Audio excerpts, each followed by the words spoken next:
क्यों रो, क्या कर लेगा? ऐसा ही होता है, क्योंकि एंटी, आपने तो बढ़िया सी बात की कि थोड़ा शांत हो जा, आपके ऊपर ही चढ़ जाएगा। क्यों हो जाऊँ मैं शांत, क्या कर लोगे? नहीं हो जाऊंगा। अरे यार चेयर को तो मत तोड़ूंगा, ले चेयर के ऊपर मत चलो, ले दौड़ूंगा, आप क्या कर लो? आप क्या करेंगे? गला तो काटने से रहे। ऐसी पर्सनैलिटी होती है, उसको क्या बोलते हैं? Anti social. यहाँ पर भी ग्रेंडियोसिटी आपकी प्रेजेंट रहेगी, एंटी सोशल वाले में ग्रेंडियोसिटी प्रेजेंट रहती है ना, लिखिएगा इसमें।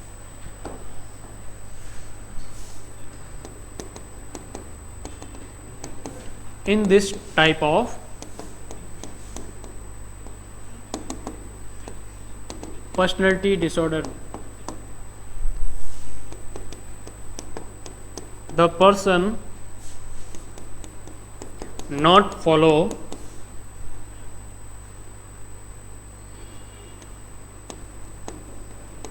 rules and regulation of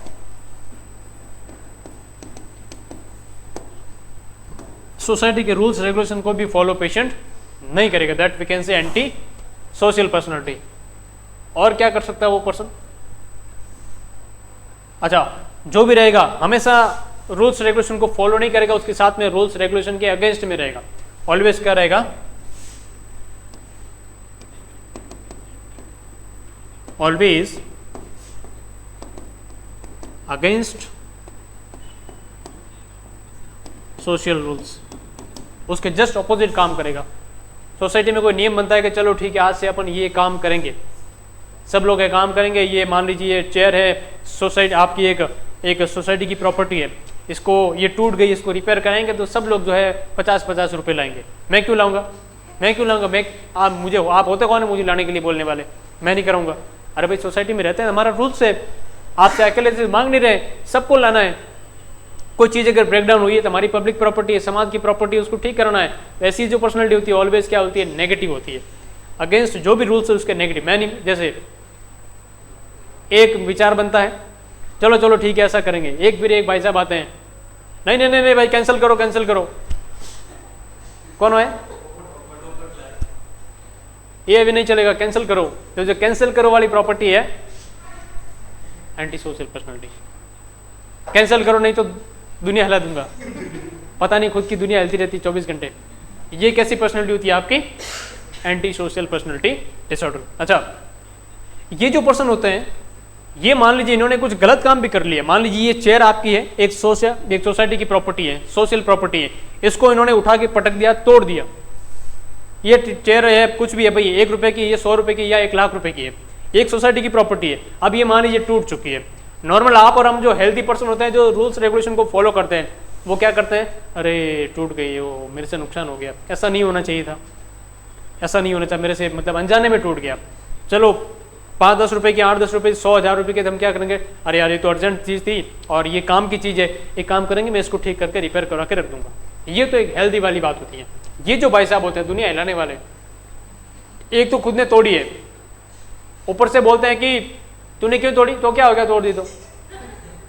आपकी सोसाइटी की प्रॉपर्टी टूट गई, इसमें क्या है? सबकी है, तुम अकेले, तुम क्यों बोल रहे हो मुझे? ऐसी जो बातें करते हैं जहां पर मतलब उनको कोई गिल्टी फील नहीं है भाई साहब कि मैंने कर्म कर दिया है, मैंने कांड कर दिया है तो थोड़ा सॉरी बोल दूं, ऐसा कोई फीलिंग नहीं है। तोड़ दिया, कुछ भी तोड़ फोड़ कर दी, हो गया सो हो गया, इसमें क्या है? टूटता रहता है, रूल्स बनते हैं तोड़ने के लिए।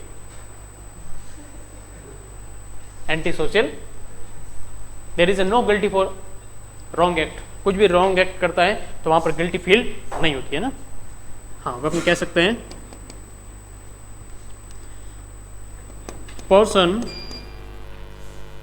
क्यों डरा रहे हो? जन्मेश नहीं है, okay. Person not feel guilt for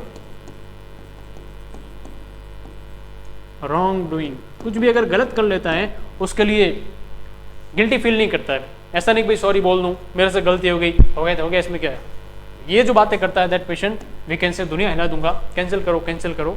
anti social personality disorder. जैसे पूरी सोसाइटी के अगेंस्ट कौन है? पोपटलाल। कुछ भी मीटिंग होती है तो बोला कि नहीं इस बार सोसाइटी का मेंटेनेंस थोड़ा 500 रुपये बढ़ाएंगे। नहीं नहीं भाई कैंसिल करो, 500 रुपये नहीं बढ़ाएंगे, कैंसिल करो। ऐसा थोड़ी होता है मेरा बजट हिल जाता है पूरा, ऐसा बोलता है। जेठालाल की बात आती तो अय्यर अगेंस्ट हो जाता है, क्या तुम जेठालाल कुछ भी बात करता है, ऐसा थोड़ी, हमेशा मीटिंग में लेट आता है। एंटी सोशल, एंटी पर्सन, ये पर्सनालिटी समझ गया आप क्या ना क्या चाह रहा हूँ, कवि के भाव समझ रहे हैं। बस जब समझ आ जाएगा तो सारी बातें क्लियर रहेगी। ओके ठीक है, ये हो गया आपके anti social personality disorder. NABH A का हो गया एंटी सोशल। नेक्स्ट बच्चा आपके बी, देखते हैं कि बी का मतलब क्या है। Umashankar, very good. बी जो है आपके थर्ड टाइप, उसको अपन क्या बोलेंगे, borderline, borderline personality disorder, borderline personality disorder, very important, borderline personality disorder. हाँ, Steffi Nayak, yes sir, okay. Borderline personality disorder. अब देखो, हमने प्रीवियस एक पर्सनालिटी पढ़ी थी, कौन सी थी आपकी, सिजोइड पर्सनालिटी डिसऑर्डर। सिजोइड के अंदर क्या था आपके,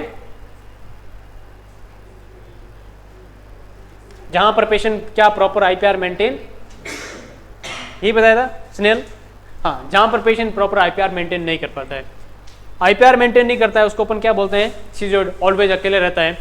ये जो पर्सनालिटी होती है बॉर्डरलाइन पर्सनालिटी, जैसा नाम लिखा है बॉर्डरलाइन, मतलब बॉर्डर पे होते हैं। कुछ भी जैसे वैल्यू पड़ता है ना कि भाई शुगर के लेवल ये होना चाहिए नॉर्मल, तो हाइपरग्लाइसेमिया इससे ज़्यादा हो जाएगा तो ये बॉर्डर पर होते हैं, या हाइपोग्लाइसेमिया इस बॉर्डर पर होते हैं। तो बॉर्डर लाइन जो होता है, जैसे आईक्यू अपन पढ़ते हैं ना, आईक्यू नॉर्मल 90 से 110 होती है, यही पढ़ते हैं, और ये होती है आपकी 71 से 89, इसको क्या बोलते हैं, बॉर्डर लाइन, मतलब बॉर्डर पे जस्ट ही। तो बॉर्डर का मतलब है नॉर्मल तो है, लेकिन कुछ चीजें अबनॉर्मलिटी की तरफ जा रही है, मे भी कुछ मिस हो रही है। तो मिस हो रही है तो कौन कौन सी मिस हो रही है, एक तो पेशेंट अपना प्रॉपर किसी के साथ में भी आईपीआर मेंटेन नहीं कर पाता है, one thing. IPR interpersonal relationship, society में रहता है, फ्रेंड सर्कल में रहता है, ग्रुप में रहता है, लेकिन वहां पर वो एक दूसरे से बात नहीं कर पाता है, कम्युनिकेशन प्रॉपर नहीं कर पाएगा। ऑर्गेनिक कोई प्रॉब्लम नहीं है, लेकिन मेंटल है, साइकेट्रिक प्रॉब्लम है, जहां पर पर्सनलिटी के अंदर अबनॉर्मलिटी आ गई है, तो पेशेंट आईपीआर मेंटेन नहीं करेगा। जैसा कि एग्जांपल हमने पहले भी डिस्कस किया था कि पेशेंट क्या रहेगा, बात नहीं करेगा, तो दूसरों से मतलब अकेला हो जाएगा, ऑलवेज अलोन रहेगा, फिर वो डिप्रेशन में जाएगा। ये जो पर्सन आईपीआर मेंटेन नहीं करेंगे, साथ में बिल्कुल इसका मूड भी बिल्कुल स्टेबल नहीं रहेगा। मतलब होता है ना दुखी आत्मा, बोले कि यार अभी तो हंस रहा था, अभी क्या हो गया, शेड क्यों हो गया, और कुछ नहीं है, ऐसे ही कुछ नहीं यार, बताया तो कुछ तो क्यों, अरे कुछ नहीं, बस ऐसे ही। ऐसे ही का मतलब जहां पर आप अपने मूड को भी मेंटेन नहीं कर पा रहे हो, जहां पर आप अपने मूड का कभी तो हाइपर हो रहे हो और कभी हाइपो हो रहे हो, कभी मैनिक हो रहे हो, कभी डिप्रेसिव हो रहे हो, तो ये अगर कोई पेशेंट आईपीआर मेंटेन नहीं कर रहा है प्रॉपर, अगर मूड का मेंटेनेंस प्रॉपर नहीं कर रहा है, अपनी खुद की इमेज होती है, सेल्फ इमेज होती है, उसका इमेज का मेंटेनेंस प्रॉपर नहीं कर पा रहा है, उसको अपन क्या बोलते हैं, ऐसी पर्सनलिटी को बॉर्डरलाइन पर्सनलिटी। ये पर्सन फिर आपके डिप्रेशन में भी जा सकते हैं, सिजोफ्रेनिया की तरफ भी बढ़ सकते हैं। तो ये होती है आपके बॉर्डरलाइन पर्सनलिटी डिसऑर्डर। लिखिएगा, इसमें नोट करिएगा। हाँ, सिजोइड में सेम है, सिजोइड में सिर्फ वो आईपीआर मेंटेन नहीं कर पाता है, लेकिन यहाँ पर मैं बता रहा हूँ आईपीआर के साथ में पेशेंट अपने मूड का भी मेंटेनेंस प्रॉपर नहीं कर पाता है, कभी तो मैनिक हो रहा है, कभी डिप्रेसिव हो रहा है। आप अभी नॉर्मल बैठे हो तो नॉर्मल हो, लेकिन 10 मिनट बाद में, आधा घंटा बाद में, घंटा भर बाद देखोगे कि जोर जोर से हंसने लग गए, इतने खुश हो गए भाई साहब, जैसे कि चांद पर आप ही पहुंचे हो पहली बार, ऐसी खुशी मिलती है। वहाँ पे खुश देखो तो बात लगता है कि वास्तव में बहुत खुशी मिली है। अगले ही क्षण देखते हो 1 घंटे बाद में कि भाई साहब रो रहे हैं बैठे बैठे, पता नहीं क्या हो गया, क्या रे क्या हुआ, नहीं हुआ तो कुछ नहीं, ऐसे ही रो रहा हूँ। ये जो पर्सनैलिटी जहाँ पर आप अपने मूड का मेंटेनेंस प्रॉपर नहीं कर पा रहे हो, मेलनकोलिक पर्सनैलिटी आ जाती है आपकी, पता है मेलनकोलिक, हाँ, हिपोक्रेट्स, डिप्रेशन वाली, तो ये वो भी आ जाती है और मैनिक वाला भी आ जाती है। तो ये जो होता है उसको क्या बोलते हैं, बॉर्डरलाइन पर्सनैलिटी। और ये जो borderline always most common personality disorder आपके देखने को सवाल पूछा जाता है कि जो भी अपन पढ़ रहे हैं उसमें से सबसे मोस्ट कॉमन कौन सी होती है, तो बॉर्डरलाइन पर्सनैलिटी डिसऑर्डर लिखिएगा। In this type of personality disorder,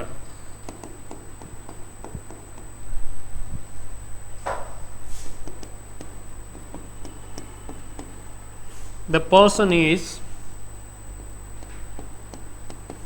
unable to maintain good IPR, IPR मतलब इंटरपर्सनल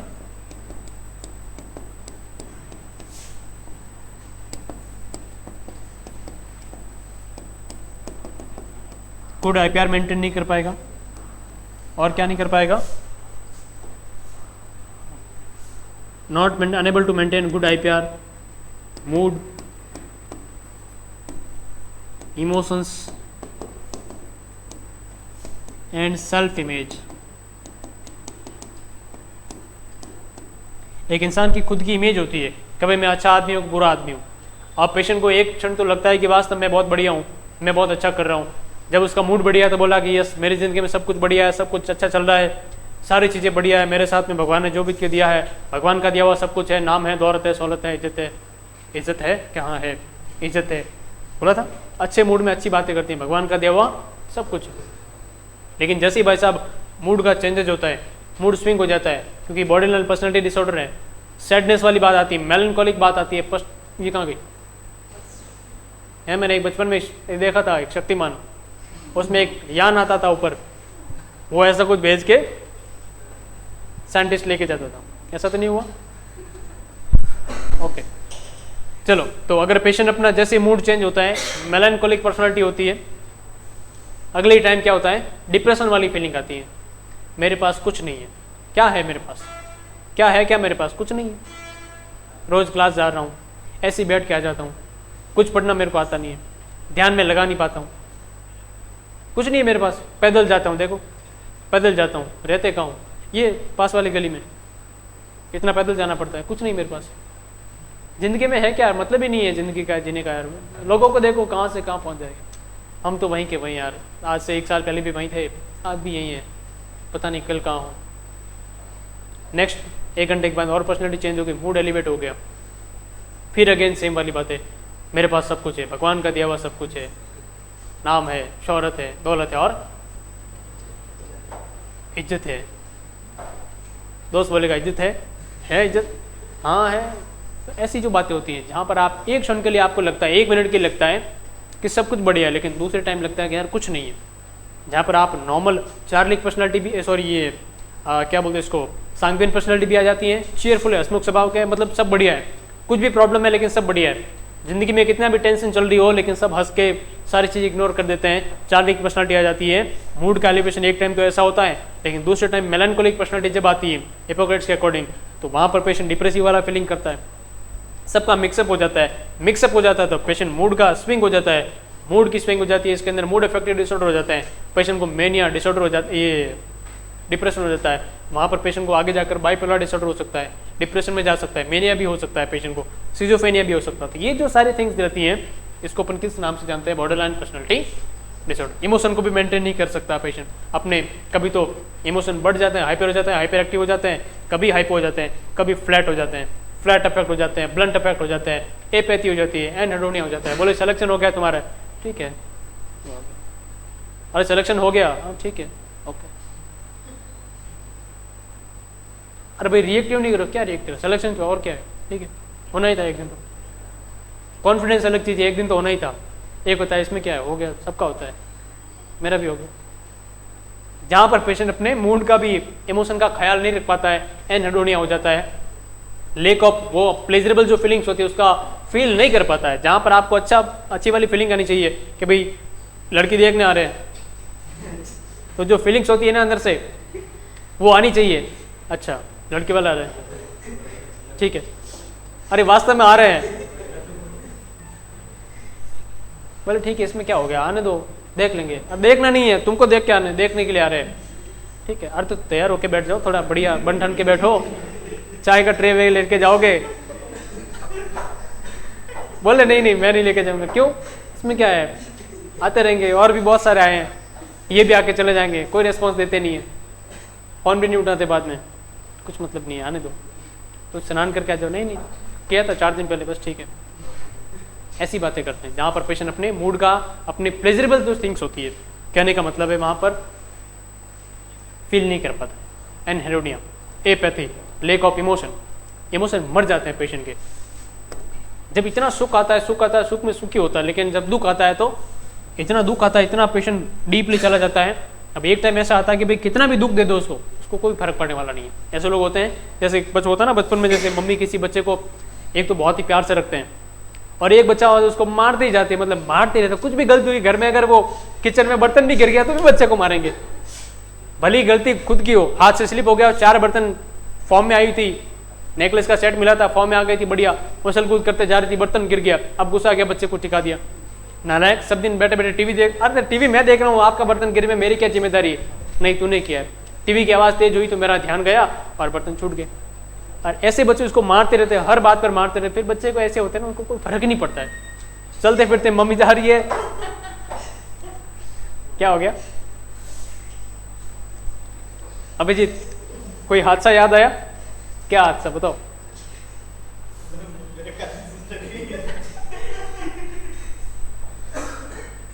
चलो,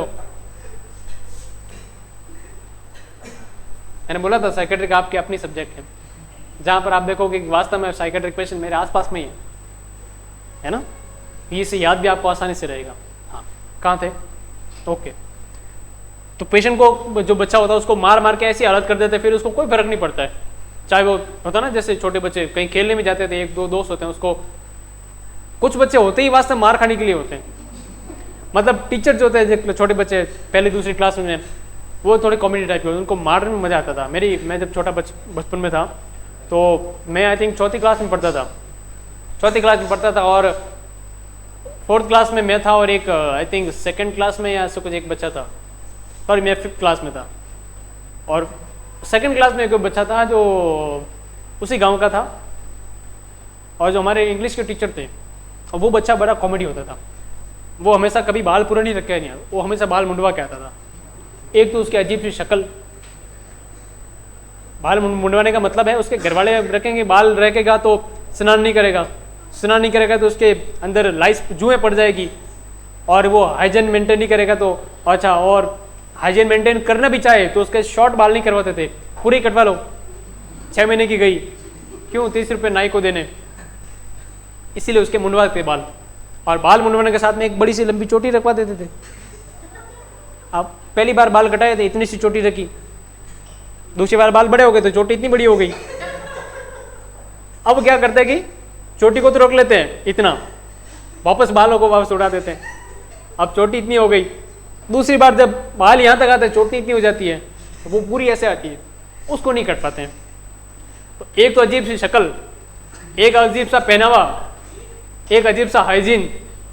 तो ऐसा जो बच्चा था वो क्लास में आता था और होमवर्क कभी करके नहीं आता था, पढ़ाई में इतना होशियार नहीं था, और थोड़ा बोलने में उसको दिक्कत होती थी, रुक रुक के बोलता था, और लेकिन उसकी बोलने में इतनी मासूमियत थी, इतनी जो कॉमेडी झलकती थी, फिर टीचरों को उसको मारने में मजा आता था, और जैसे उसको मारते वो रोता बड़ी अजीब तरीके से था, पता नहीं क्या था, और वो उस तरीके से रोता था, और जैसे होता ना क्लास में आपने टीचर ने कभी डंडे मारे हो, कोई तो होता है खा के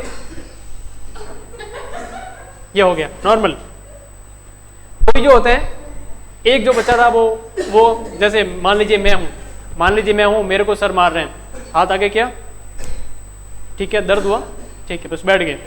कुछ होते हैं उस दर्द को बढ़िया से फील करते हैं, कैसे? पहली बात तो मारने नहीं देंगे, सर हाथ आगे कर, ये किया, अब सर जैसे ही मारने लगे, ये वाली जो फीलिंग्स होती है, अब ये क्लास में पूरा माहौल बन जाता था, ऐसे हम लोग ऐसे थे, और हंसी बहुत आती है, और हंसी को देखकर सर का भी माहौल लग जाता था, और फिर होता ना कि भाई बच्चों के साथ बच्चे सर बात भी करते थे, तो फिर उसको मारना तो होता था अल्टीमेटली। फिर एक तो था कि काम नहीं किया इसलिए वजह से मारना, अब उसकी हरकतें देखकर उसको मारने में मजा आता था सर। कभी कभी हमारे बचपन में सर को, मतलब हमारे और आपके, कभी कभी मास्टर जी सिर्फ हाथ साफ करने के लिए, मूड फ्रेश करने के लिए मार देते थे। आजकल तो मामला बदल गया पूरा, मूड, घर से मूड खराब है, इधर लपट मार दी, जा, क्या हुआ सर? कुछ नहीं, जा, बस। तो उस बच्चे को फिर मारने के लिए ऐसे ऐसे करते थे, और एक नहीं खाता था, फिर बोलेगा मार तो तुझे खानी पड़ेगी, डंडा तो तुझे मारूंगा, सर हाथ पे लगती बहुत है, तो बोलते मैं लगती बहुत, ऐसे बोलता था, तो रुकने में बेचारा, फिर मारना तो है ही है तुझे, मुर्गा बन जा, नहीं मुर्गा नहीं, मार दो, तो मारने तू दे नहीं रहा, फिर क्या करूं? बोले सर एक रास्ता है। क्या रास्ता है? फिर वो जैसे ही उल्टा घूमता भाई साहब सर उसको पकड़ के ढा ढा ढा पूरी फ्रस्ट्रेशन निकाल देते थे, पूरी फ्रस्ट्रेशन निकालते। और उसमें जो उसको रोता था, अजीब तरह से रोता था। तो ऐसा एक तो बच्चा था जिसको मारने में बड़ा मजा आता था। तो ऐसे जो बच्चे होते हैं मार खा के बिल्कुल के मतलब वो रेजिस्टेंस हो जाते हैं। जैसे एंटीबायोटिक ले लेके बैक्टीरिया क्या होते हैं, रेजिस्टेंस। तो वो बच्चा रेजिस्टेंस हो जाते हैं। ऐसे बच्चों को कितना भी मारो उसको कोई फर्क नहीं पड़ता। तो उनके इमोशन ऐसे हो जाते हैं। समझ गए बातों को। सेल्फ इमेज पेशेंट मेंटेन नहीं करा, वो पर्सन मैनिक है, डिप्रेसिव है, क्या है, आप किस तरह की पर्सनालिटी हो बोले पता ही नहीं मेरे को। आप अपने बारे में क्या सोचते हो, कुछ नहीं सोचते, कुछ नहीं क्या सोचते, मेंटेन नहीं कर पा रहे खुद को। That we can say borderline personality disorder. और ये जो बॉर्डरलाइन पर्सनालिटी डिसऑर्डर है, that we can say this is the most common type of personality disorder. Most common type of personality disorder, most common. Clear है, समझ में आई। Most common ये आपके borderline personality disorder. N का मतलब narcissistic, ए का मतलब एंटी सोशल, बी का मतलब बॉर्डरलाइन। नेक्स्ट अपन पढ़ते हैं NABH। फोर्थ एच का मतलब उमाशंकर, हिस्ट्री, यस, हिस्ट्रोनिक। हिस्ट्रोनिक क्या बोलते हैं, हिस्ट्रोनिक पर्सनालिटी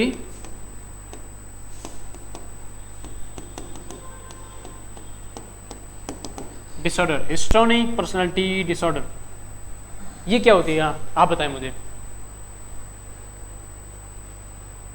पानी पियो, हाँ बताओ, हिस्ट्रोनिक पर्सनालिटी डिसऑर्डर क्या होता है, एनी आइडिया।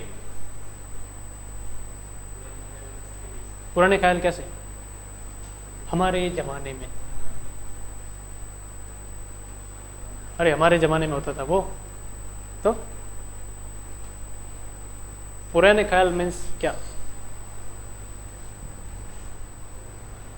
ये वो हिस्ट्री वाला नहीं है, ये तो वो आप बात कर रहे हो।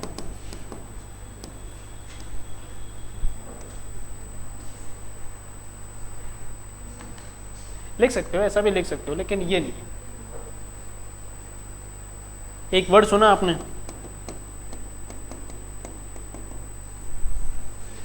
हिस्टीरिया। उस टाइप की जो पर्सनैलिटी होती है that we can say histrionic personality disorder. Histrionic, hysteria. जो हिस्टीरिया वाले जो लोग होते हैं, अब ये हिस्टीरिया वाले क्या करते हैं, हिस्टीरिया का मतलब अटेंशन सीकिंग। अटेंशन सीकिंग, मेरे को आपका भी ध्यान चाहिए, आपका भी ध्यान चाहिए, उसका भी अटेंशन चाहिए, उसका भी अटेंशन चाहिए, सब लोग मुझे ही देखें। किसी का ध्यान दूसरे पे नहीं होना, सिर्फ मेरे पे होना चाहिए। अटेंशन सीकिंग, कि मैं कैसा लग रहा हूँ, मैं कैसा बोल रहा हूँ, मैं कैसा दिखता हूँ। ऐसे होते हैं पेशेंट, एक पर्सन होते हैं ऐसे, तो जो क्या करते हैं, सिर्फ अटेंशन सीकिंग करते हैं, जिनका ध्यान सब वो खींचना चाहते हैं, that we can say hysteria. और अगर हिस्टीरिया वाली कंटिन्यूस पर्सनालिटी आपके डेवलप हो जाती है, ऐसी पर्सनालिटी को हिस्टोरिनिक पर्सनालिटी डिसऑर्डर कहते हैं। अगर फीमेल में हमने एग्जांपल लिया था, बेस्ट एग्जांपल, उससे बड़ा एग्जांपल कोई दुनिया में नहीं है। जो पार्टीज में जाती है, शादी में जाती है, और वो अटेंशन सीकिंग बिहेवियर होता है उनका। अगर वो मान लीजिए उसकी क्या बोलते हैं, उसके रग रग में बस जाए, उसकी पर्सनैलिटी ऐसी बन जाती है, तो वो आगे जाकर डिसऑर्डर बन जाता है। उसको लगता है कि वास्तव में सब मुझे ही देखे, सब मुझे देखे कि मैं शादी में जाती हूँ तो तैयार होकर कैसे जाती हूँ, कैसे पल्लू लहरा रहा है, कैसा मतलब मैंने मेकअप किया है, कैसा मेरे सैंडल पहने, कैसी मैंने चूड़ी पहनी है। ये जो डिसऑर्डर होते हैं, कंटिन्यूस अगर ऐसी बातें रहती है उसके फीमेल के माइंड में भी कि सब लोग मेरे को ही अटेंशन देवे, that we can say historic personality. याद रहेगी बातें संग्राम, याद रहेगी, ओके। चलो, हिस्टोरिक पर्सनालिटी डिसऑर्डर। अच्छा, हिस्टोरिक इसको क्या बोलते हैं फिर, अटेंशन सीकिंग बिहेवियर भी कह सकते हैं। इसको क्या बोल सकते हैं,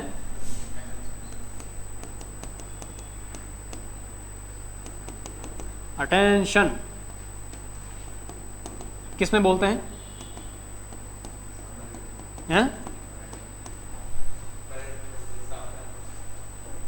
अटेंशन किस में बोला गया था, कौन सी परेड, शोले में की थी एक जेलर ने। अटेंशन, वो वाला जो attention, that we can say attention seeking behaviour. Jailer था, क्या नाम था उसका, जो भी था, अंग्रेजों के जमाने का jailer. Attention, okay, attention seeking भी। अच्छा, ये जो होता है पेशेंट फिर इसमें ड्रामा करने लग जाता है, that we can say dramatic disorder also, dramatic personality disorder. इसको अपन और क्या बोल सकते हैं? Dramatic personality disorder. जब आपको अटेंशन नहीं मिलता है, आपका बिहेवियर कैसा रहता है? Always attention seeking, centre of attraction आप बनना चाहते हैं, लेकिन जब नहीं बनता तो फिर आपको क्या करना पड़ता है? ड्रामा करना पड़ता है, खड़े खड़े गिरना पड़ता है, चक्कर लाना पड़ता है। हमारे एक नॉन थे कोई, जहाँ पर हम लोग कहीं शादी में गए थे, तो वहाँ पर एक जो लेडीज थी, उसके पता नहीं फैमिली में, ठीक है कोई नहीं, आपके लिए एक बढ़िया वाली बात बता रहा हूँ, सुनो।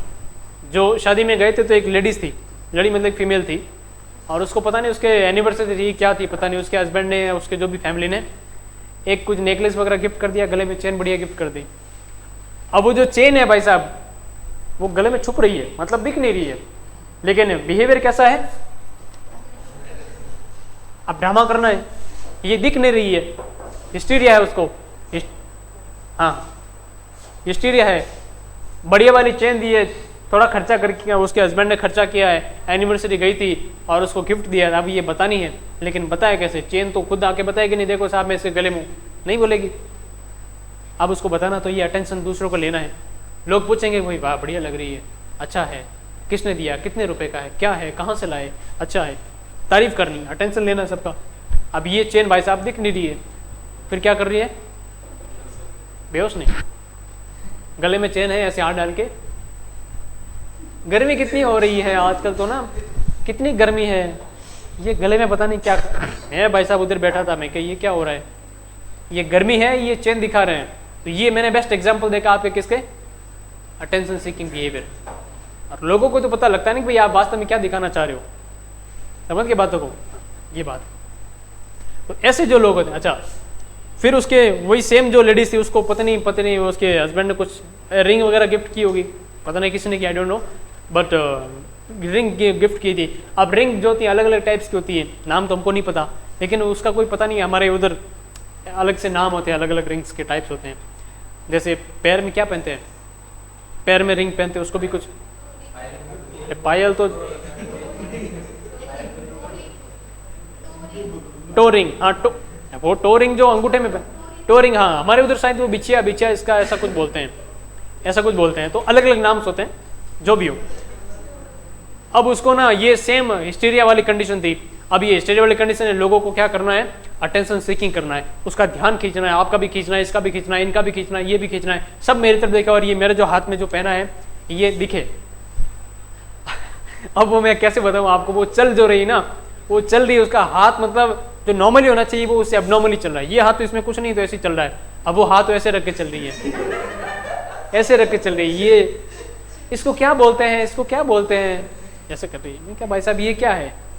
फिर पता लगा ये क्या है? अटेंशन सीकिंग, जिसको क्या बोलते हैं, ये ड्रामा कर रहे हैं। इसको क्या बोलते हैं? ये हाथ इसका ऐसे कैसे है, क्या पता क्या बोलते हैं इसको, इरप्स पालसी, क्लेप, ऐसा कुछ पालसी तो नहीं हो गया? हमारा ध्यान वहाँ जाता है, लेकिन शादी फंक्शन में पालसी वाले लोग आते नहीं है, वो घर पे ही रहते हैं। वहाँ पर ऐसे लोग आते हैं जिनको क्या चाहिए? अटेंशन सीकिंग चाहिए। समझ गए बातों को? तो ये जो था, ये क्या था? Attention seeking behaviour. गर्मी बहुत है, अटेंशन सीकिंग बिहेवियर, इसको बोलते हैं पर्सनैलिटी को हिस्टोरिक पर्सनैलिटी। अगर ये वास्तव में ये उसके नेचर में आ जाता है, ऑलवेज दिखावा करना, ऑलवेज अटेंशन को लेना, तो ये पर्सनैलिटी ऐसी हो जाती है। अगर मान लीजिए लोगों ने उसका अटेंशन नहीं दिया, उसका अटेंशन, उसको सेंटर ऑफ अटेंशन नहीं बनाया, तो उसमें फिर एंजाइटी डेवलप होती है।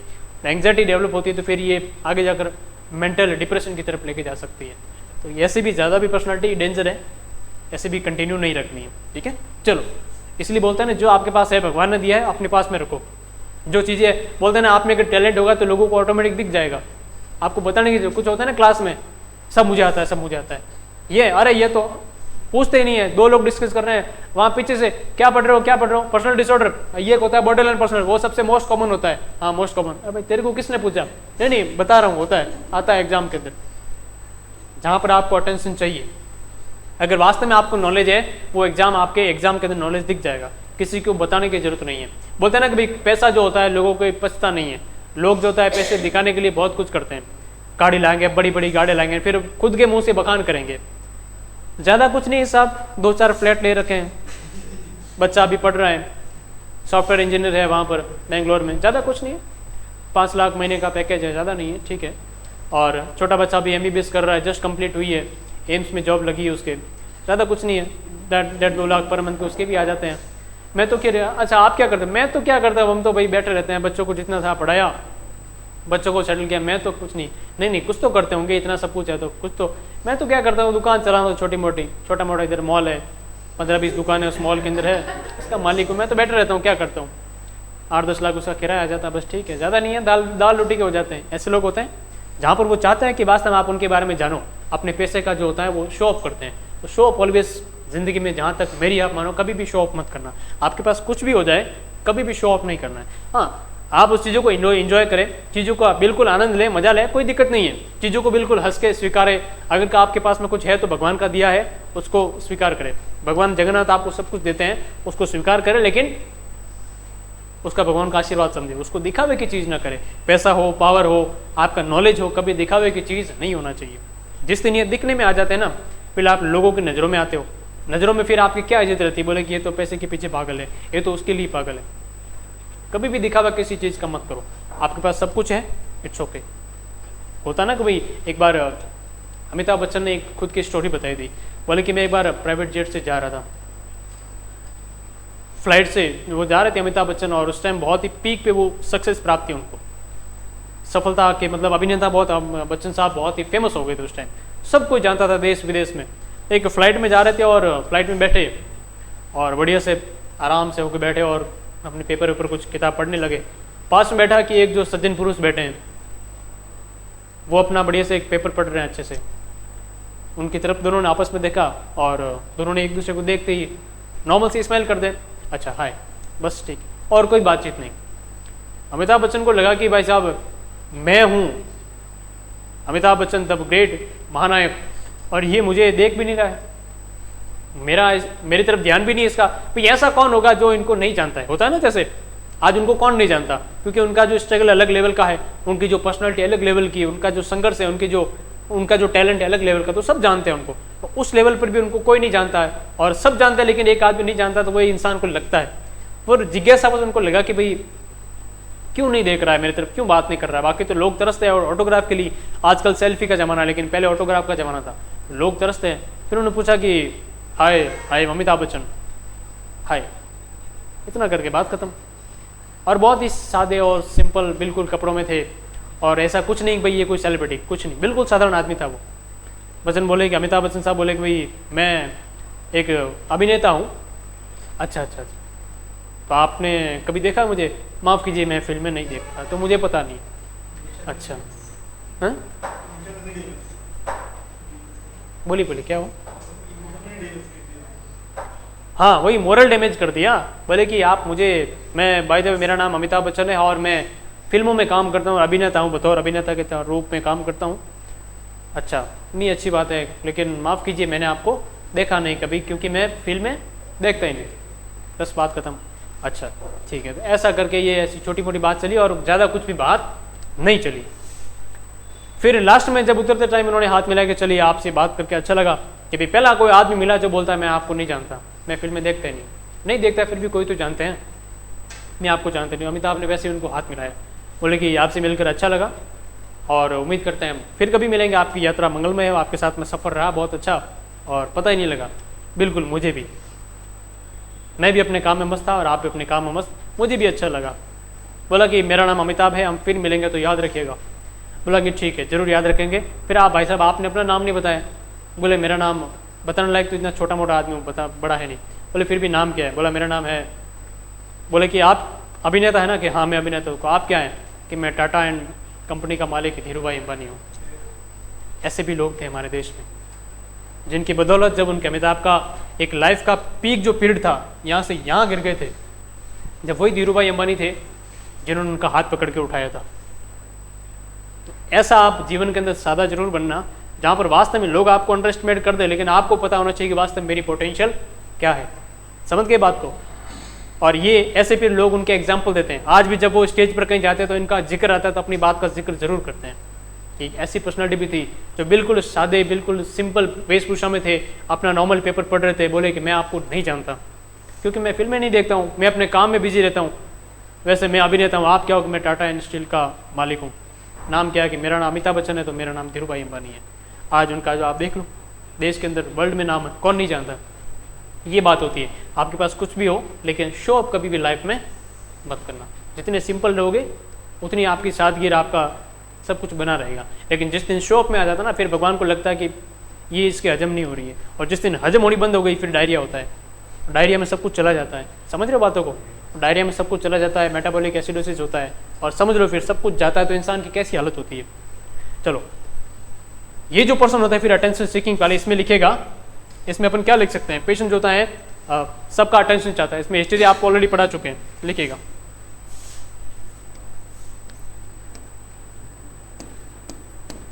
in this type of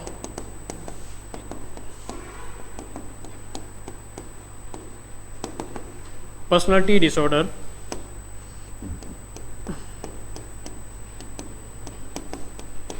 the person is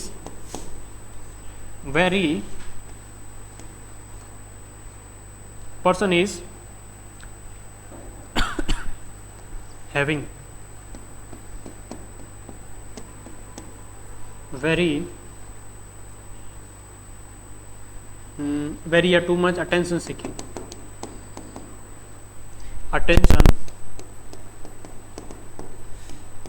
behavior, या इसको कह सकते हैं ड्रामेटिक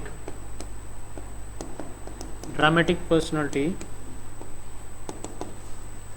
डिसऑर्डर। ड्रामेटिक पर्सनालिटी कह सकते हैं, ड्रामा करता रहता है। और ये एग्जाम्पल की बात करें तो हिस्टीरिया लिख दीजिए, हिस्टीरिया, हिस्ट्रोनिक पर्सनालिटी डिसऑर्डर। ये कैसे होती है आपके? हिस्टीरिया वाली। क्लियर है बातें? ओके, तो कितनी हो गई आपके उमाशंकर? 4 हो गई। कौन कौन सी हुई? हाँ, एनी बीच से हमने स्टार्टिंग की थी। एनी बीच, क्लस्टर बी हमने पढ़ा था, ए के अंदर हमने वापस पढ़ चुके हैं, क्लस्टर बी के अंदर हमने पढ़ा था एनी बीच। एन का मतलब हमने पढ़ा नार्सिसिस्टिक पर्सनालिटी डिसऑर्डर, जहां पर सेल्फिश होता है, ऑलवेज ओवर एस्टिमेट करता है खुद को, कैपेसिटी को, और दूसरों को क्या करता है? अंडर एस्टिमेट करता है। That we can say grandiosity वहां पर प्रेजेंट रहती है। एंटी सोशल की हमने बात की तो वहां पर पेशेंट रूल्स एंड रेगुलेशन जो होते हैं सोसाइटी के, उसको कभी भी नहीं मानता है, और जब नहीं मानता है उसको क्या बोलते हैं अपन? Anti social. ऑलवेज रहता है, अगेंस्ट रहता है, सोसाइटी के अगेंस्ट रहता है। जो भी रूल्स और रेगुलेशन बनाए आपने उसके क्या रहता है? हमेशा अगेंस्ट में रहता है, अगेंस्ट सोशल रूल्स, नहीं मानता उसको। Person not feel guilty for wrong doing, अगर कुछ गलती हो जाती है तो वो गिल्टी फील नहीं करता है। हम गिल्टी फील कर देते हैं, यार सॉरी गलत हो गया, मेरे से गलती हो गई, लेकिन वो पर्सन गिल्टी फील नहीं करेगा। मैनिक पेशेंट के अंदर ये देखने को मिलती है। नेक्स्ट हमने पढ़ी बॉर्डरलाइन पर्सनालिटी डिसऑर्डर, जहां पर पेशेंट को क्या होता है? आईपीआर प्रॉपर मेंटेन नहीं कर पाता है, प्रॉपर आईपीआर मेंटेन नहीं करता है, मूड का मेंटेन नहीं कर पाता है, इमोशंस का मेंटेन नहीं कर पाता, और सेल्फ इमेज का maintain. That is the most common personality disorder. Last one हमने इसके अंदर क्या पढ़ा? आपके हिस्टोनिक पर्सनालिटी डिसऑर्डर, जहां पर हमने अभी आपको बताया पेशेंट क्या होता है? अटेंशन सीकिंग बिहेवियर होता है, वहां पर पेशेंट ड्रामेटिक बिहेवियर शो करता है, ड्रामा करता है दूसरों का अटेंशन पाने के लिए, उसको अपन क्या बोलते हैं? हिस्टोनिक पर्सनालिटी हिस्टीरिया के अंदर ये पाई जाती है। क्लियर है बातें? चलो, तो ये हो गया आपके क्लस्टर बी। क्लस्टर ए के अंदर कितनी थी आपके? 3 टाइप। कौन कौन से थे आपके? Paranoid personality disorder, schizoid personality disorder, schizotypal. और ये आपका क्लस्टर जो बी है उसमें कौन सी थी आपके? एनएबीएच, नार्सिसिस्टिक पर्सनालिटी डिसऑर्डर, और आपके एंटी सोशल, बॉर्डरलाइन और हिस्टोनिक। क्लस्टर सी की बात करते हैं। क्लस्टर सी,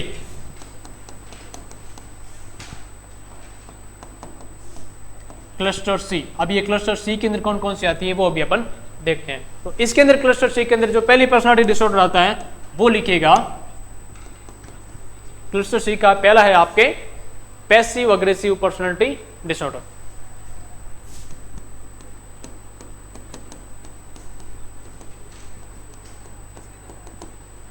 पैसिव अग्रेसिव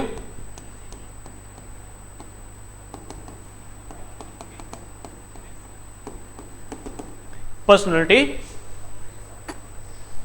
डिसऑर्डर। ऑनलाइन जो देख रहे हैं, क्या आप देख रहे हैं? और देख रहे हैं तो बताएं कि क्या पर्सनालिटी डिसऑर्डर आपके समझ में आ रहे हैं? अगर आ रहे हैं तो कमेंट करके यस बताएं, नहीं आ रहे तो बताएं नो।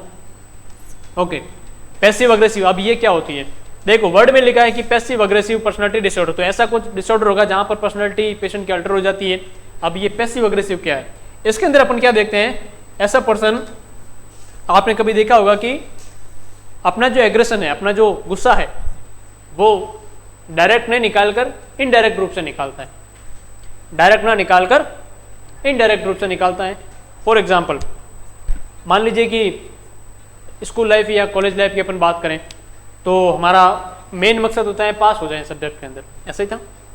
तो जैसे मान लीजिए हम सिंसियर होते हैं तो उसका फ़ायदा अपन को एग्ज़ाम के इंटर्न जो नंबर मिलते हैं 20 नंबर वहाँ पर मिलता है कि आपकी पर्सनैलिटी अच्छी है, आप बिल्कुल अच्छे से क्लास में बिहेव करते हैं, ये सब मिलता है। या मान लीजिए आपने कोई कॉलेज में नुकसान कर दिया, क्लास के अंदर कोई तोड़ फोड़ कर दी, टीचर को भला बुरा कह दिया, अब वो टीचर क्या था, पैसिव अग्रेसिव इस टाइप के थे, तो उनका गुस्सा डायरेक्ट आपके नहीं निकलता था। ऐसे कोई टीचर आपने देखे कि भाई क्लास में आपने उनको कुछ गलत बोल दिया, उनकी बात नहीं मानी, उनकी जो ऑर्डर की ओबिडेंट नहीं रहे, उनको नेग्लेक्ट कर दिया, या क्लास में से कोई हरकत कर दी जो उनको पसंद नहीं आई, अब उनको गुस्सा तो बहुत आया लेकिन वो उस टाइम आपको गुस्सा नहीं निकाला। अब जैसे आपके उस सब्जेक्ट का जो वो पढ़ाते थे उसका टेस्ट हुआ और जितने आपके नंबर आने चाहिए आपके नंबर काट दिए, ऐसा हुआ है। तो ऐसी जो पर्सनालिटी होती है जहां पर अपना एग्रेशन वो आप एक्टिवली नहीं करते हैं, पैसिवली शो करते हैं, डायरेक्ट शो नहीं करके इनडायरेक्ट शो करते हैं, ऐसी पर्सनालिटी को क्या बोलते हैं, पैसिव अग्रेसिव पर्सनालिटी। मान लीजिए हॉस्पिटल की बात करें, ओटी का स्टाफ है, मान लीजिए कोई प्राइवेट हॉस्पिटल में आप काम करते हैं, और काम करते हैं तो प्राइवेट में तो आपको हर चीज़ का खुद को ध्यान देना पड़ता है, हर चीज़ के लिए आप खुद रिस्पॉन्सिबल हैं। अब मान लीजिए ओटी के अंदर काम कर रहे हैं और काम करते टाइम आपसे कुछ गलती हो गई, कुछ मिस्टेक्स हो गई, वहाँ पर कुछ लॉस हो गया, तो वहाँ पर जो मालिक थे हॉस्पिटल के मेन डॉक्टर थे, उन्होंने आपको कुछ नहीं बोला, आप डर रहे थे भाई साहब वास्तव में सर कुछ बोलेंगे, सर कुछ बोलेंगे, सर कुछ बोलेंगे, लेकिन वास्तव में कुछ नहीं बोला, आप खुश हो गए। लेकिन जैसे मंथ का एंड हुआ, आपकी सैलरी है उसमें से 500 रुपये काट दिए कि आपने ये तोड़ दिया था उसके पैसे। ये एग्रेशन जो निकला है क्या पैसिव डायरेक्टली निकला है, नहीं, ये इनडायरेक्ट रूप से निकला है। ऐसी पर्सनैलिटी को अपन क्या बोलते हैं, पैसिव अग्रेसिव पर्सनैलिटी डिसऑर्डर। लिखिएगा, in this type of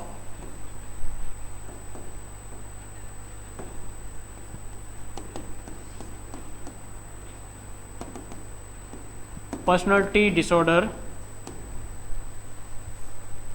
this type of personality disorder, the person shows his or her anger कहो, aggression कहो, anger by passively को या फिर indirectly। इनडायरेक्टली अगर कोई पेशेंट या कोई पर्सन है अपना एंगर का, अपने एग्रेशन को शो करता है, उसको अपन क्या बोलते हैं, passive aggressive personality disorder. Example लिख सकते हैं, क्या लिख सकते हैं, स्टूडेंट मिस्टेक, कुछ मिस्टेक कर लेता है, mistake. Teacher not show anger but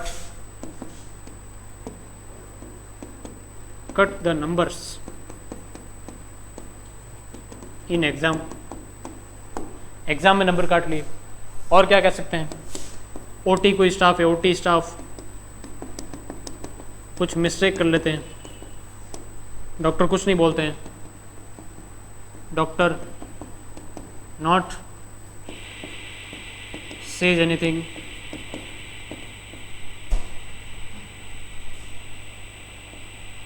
but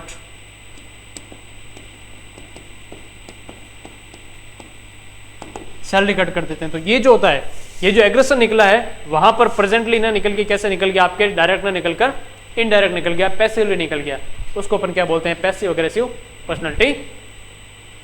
समझ गए बातों को, चलेगा आगे बढ़ते हैं। नेक्स्ट और पर्सनालिटी डिसऑर्डर की बात करें तो इसके अंदर क्लस्टर सी के अंदर सेकेंड टाइप की जो पर्सनालिटी है उसको अपन क्या बोलते हैं, obsessive compulsive personality disorder.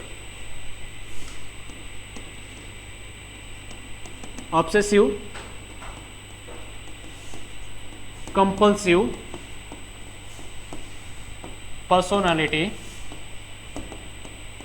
Disorder.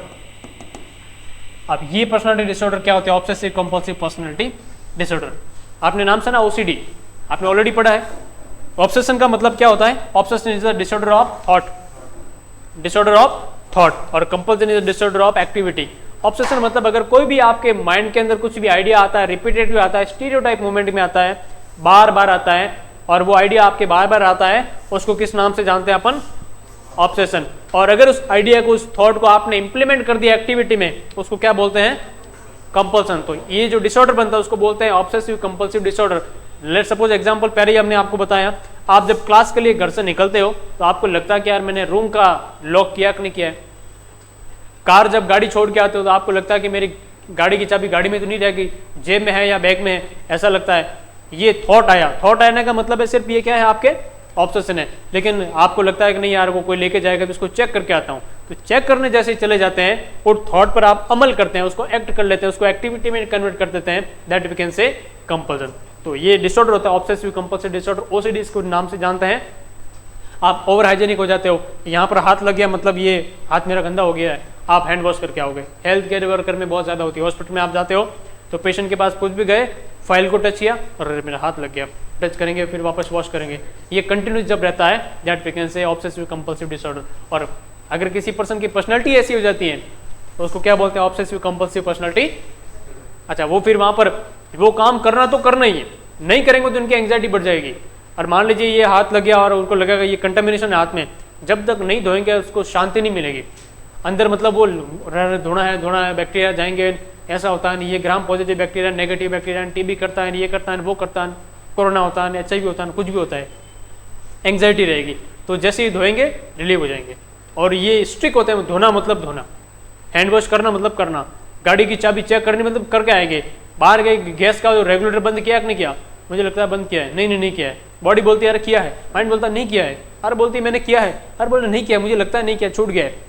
अब क्या करो? उस लड़ाई के अंदर पेशेंट बॉडी करती भी ठीक है, चल के आ जाता है। तो थॉट का एक्टिविटी से परफॉर्म हो जाता है, that we can say compulsion हो जाता है, ऐसी OCD हो जाती है।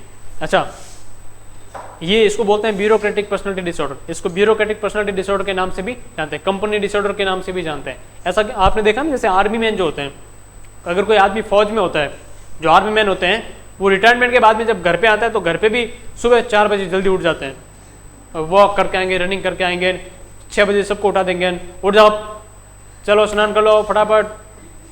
मतलब ऐसा स्ट्रिक्टनेस होता है ना, जैसे जल्दी से आ जाओ, काम करो फटाफट, ये करो। और कुछ टाइम से नहीं होता तो उनको गुस्सा आता है, फिर वो डांटते हैं, डंडा लेकर घूमते रहते हैं हमेशा, ऐसे होते हैं ना, बोलते हैं फौजी साहब आए, फौजी साहब। बुढ़ापे में भी स्ट्रिक्टनेस रहते हैं, क्योंकि फौज वाले ऑलवेज रूल्स रेगुलेशन बहुत पक्के होते हैं उनके, तो उनकी लाइफ के अंदर वो चीज़ आ जाती है। और फौज में थे तब तक ठीक है, लेकिन घर पे जाते तब तो शांति से रहो।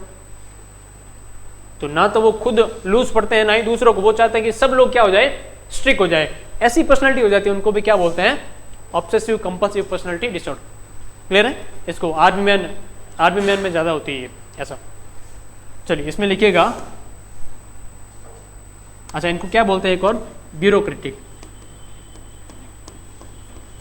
ब्यूरोक्रेटिक पर्सनालिटी भी बोलते हैं, ब्यूरोक्रेटिक पर्सनालिटी, कंपनी पर्सनालिटी, ऐसा कुछ है ब्यूरोक्रेटिक। अच्छा, पढ़ रहे लिखेगा इसमें, इन this type of personality disorder, ऐसी पर्सनालिटी डिसऑर्डर के अंदर क्या होता है? The person very strict about his or her thought, ideas,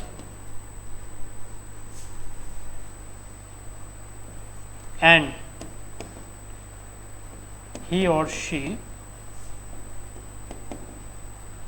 follows that idea, follows that thought in activity।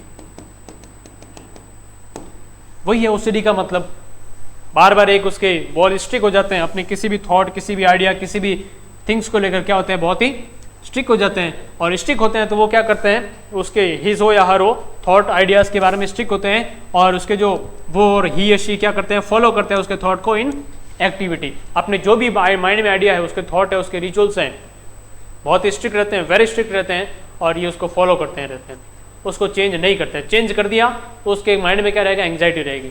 जो आर्मी मैन होते हैं ऑलवेज स्ट्रिक्टनेस को फॉलो करते हैं रिटायरमेंट के बाद में भी। आप देखते हो ऑलवेज ऐसा लगता है कि वो फौज में ही है, चलते ही ऐसे जैसे फौज में है, तो डंडा लेके चलते हैं, बंदूक लेके चलते हैं, बोले कि मैं फौज में, टोपी पहन के घूमते हैं। देखा किसी ओल्ड एज में जो हमारे आर्मी मैन होते हैं, तो अच्छी चीज़ है, लेकिन ओवर हो जाए तो पर्सनैलिटी डिसऑर्डर हो जाता है ना। ये चीज़ है that we can say obsessive compulsive personality. याद रहेगा रे उमाशंकर? संग्राम को याद रहेगा? संग्राम कहाँ हो? जाग रहे हो? जाग रहे हो? ठीक है, वाह।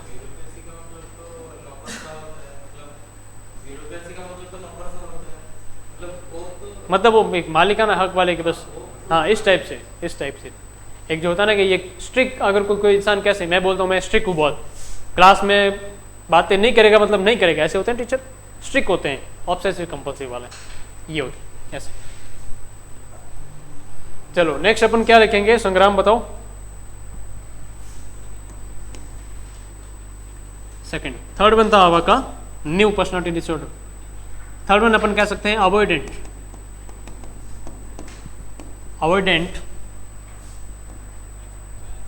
पर्सनालिटी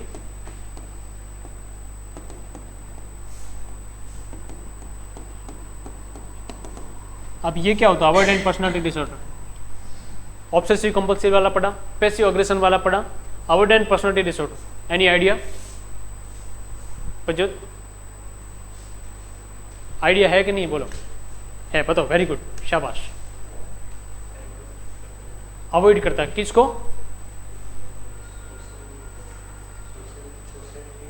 सोशलिटी को। और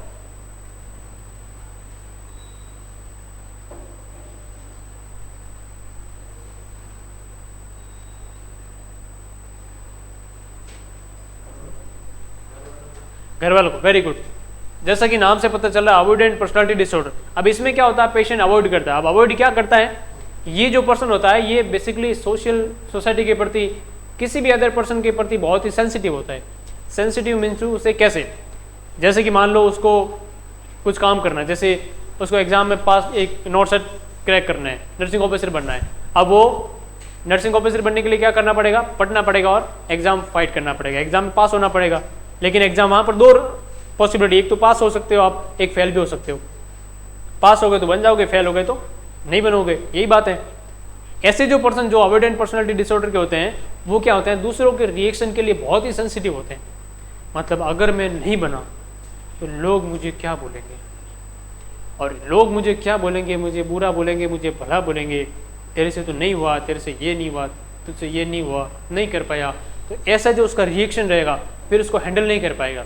मतलब ऐसा वो रिएक्शन है कि हैंडल नहीं कर पाएगा, वो क्या करता है, उस काम को करने से पहले ही छोड़ देता है। समझ के बात को, उस काम को करने से पहले ही विड्रॉ कर जाता है, उसको बोलते हैं अवॉइडेंट पर्सनालिटी डिसऑर्डर। इसलिए उसको बोलते हैं वो अवॉइड करता है, सोशल बिहेवियर को अवॉइड करता है।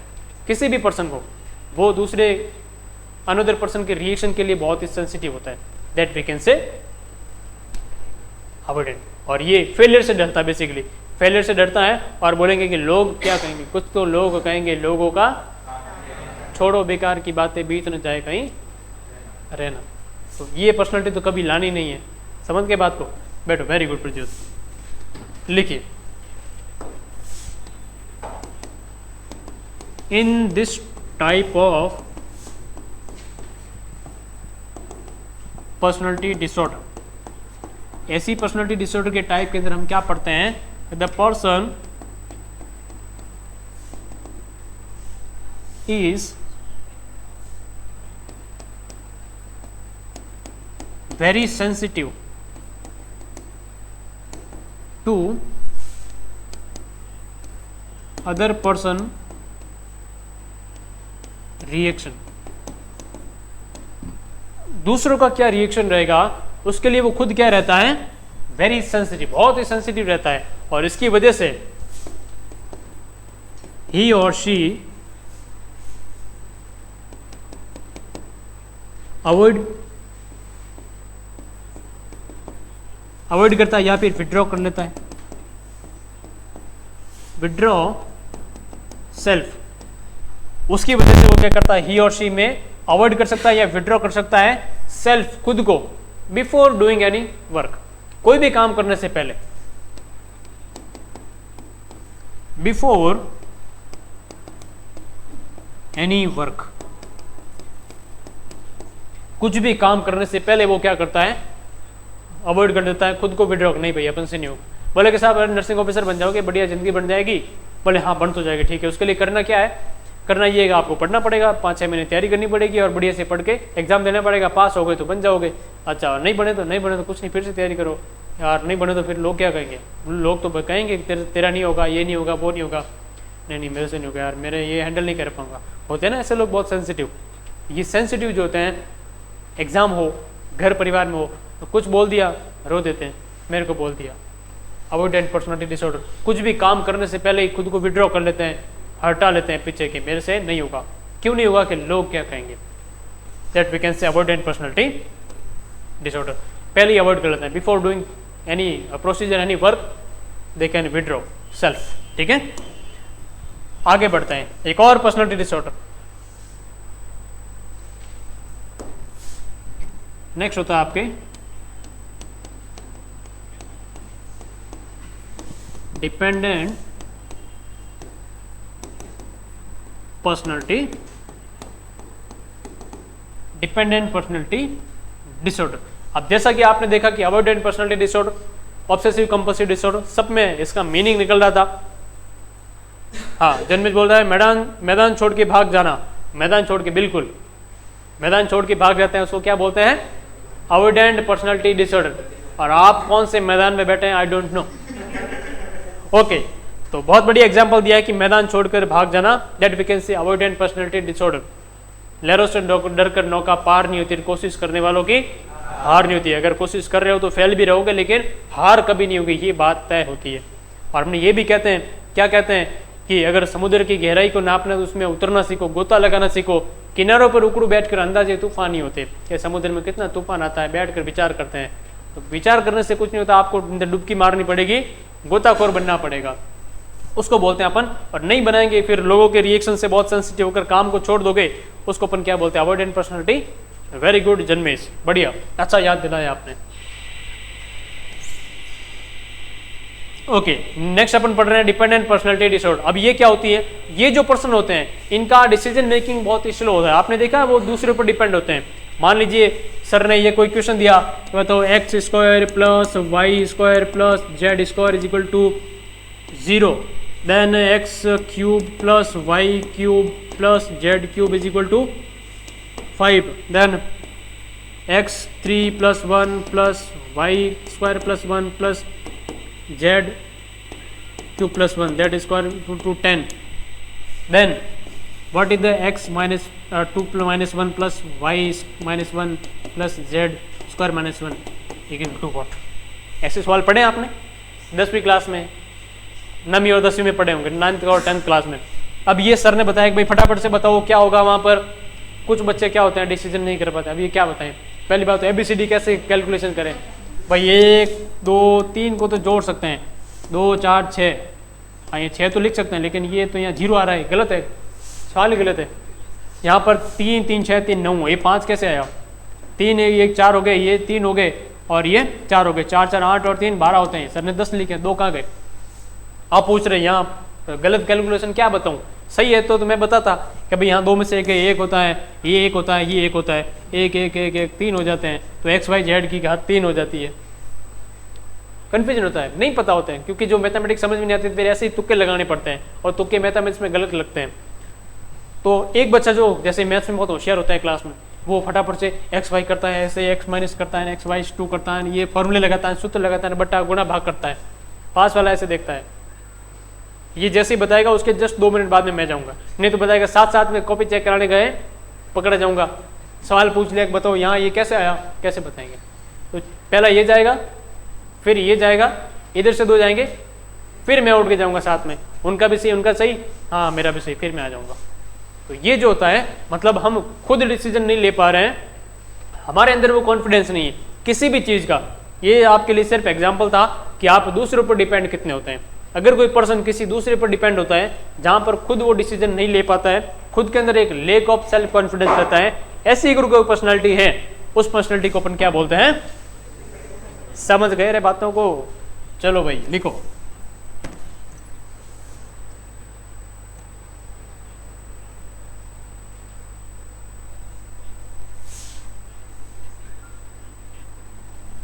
Dependent personality disorder.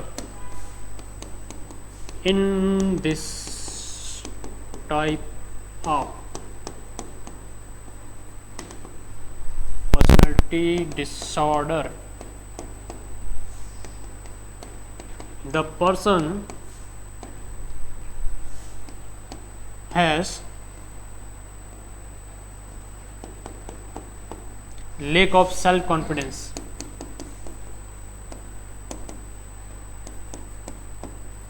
उनके पास में सेल्फ कॉन्फिडेंस की कमी रहती है, लेक ऑफ सेल्फ कॉन्फिडेंस। और क्या होता है? ही और शी डिपेंड्स ऑन अदर, दूसरों पर डिपेंड रहते हैं, अपना काम खुद नहीं कर पाते हैं क्योंकि डिसीजन मेकिंग पुअर रहता है, पुअर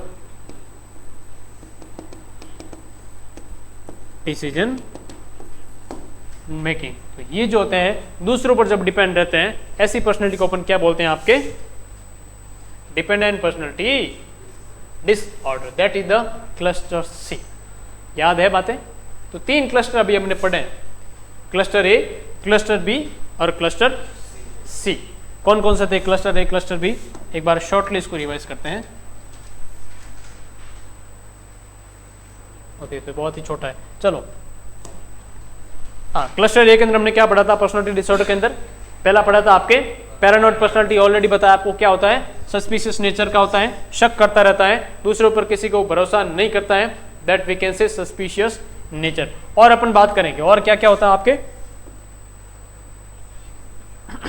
और बात करें सीजोर, ट्रस्ट नहीं करता किसी दूसरे पर। सीजोर पर्सनालिटी डिसऑर्डर के अंदर सीजोर, हाँ, आईपीआर मेंटेन नहीं कर पाता है, unable to make proper IPR, good IPR maintain नहीं करता, दैट वी कैन से सीजोर पर्सनालिटी डिसऑर्डर। लेस सोशल होता है, ऑलवेज अलोन रहता है, अकेला रहता है, लोनली रहता है, मैं कितना तनहा तनला, हाँ, तो ये जो होता है ऑलवेज अलोन रहता है, सीजोर पर्सनालिटी डिसऑर्डर। नेक्स्ट अपन बात करें उमाशंकर, क्या हुआ, किसकी याद आई?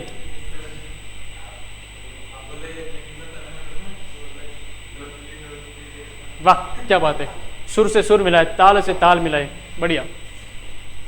चलो, सीजोटाइपल के हमने क्या पढ़ा था? सीजोटाइप सीजोफीनिया का जैसा लगता है कि टाइप है, हिडन सीजोफीनिया के नाम से जानते हैं, जहां पर हम ये कहते हैं पेशेंट के थॉट अबनॉर्मल हो जाते हैं, पेशेंट का परसेप्शन अबनॉर्मल हो जाएगा, बिहेवियर अबनॉर्मल हो जाएगा, इमोशन भी हो जाएंगे, पर्सनालिटी भी खराब हो जाएगी, that we can say schizoid personality, sorry schizotypal personality disorder या फिर हिडन सीजोफ्रेनिया। ये होता है आपका पर्सनालिटी डिसऑर्डर। नेक्स्ट अपन बात करें सेकंड जो क्लस्टर टाइप बी था आपका, है ना, सेकंड जो क्लासिफिकेशन था क्लस्टर बी के अंदर हमने क्या पढ़ा था? एनईबी, जिसका एक शॉर्ट फॉर्म हमने लिखा था, है ना। एन का मतलब हमने पढ़ा था narcissistic personality disorder. Narcissistic personality disorder मतलब पेशेंट बहुत ही सेल्फिश होता है, सिर्फ खुद के बारे में सोचता है, सेल्फिश होता है, खुद को क्या करता है, ओवर एस्टिमेट करता है उसकी कैपेसिटी को, और दूसरों की कैपेसिटी को क्या करता है, ऑलवेज एक जो ग्रैंडिसिटी वाली भावना होती है वो होती है इस पेशेंट के अंदर, that we can say narcissistic personality.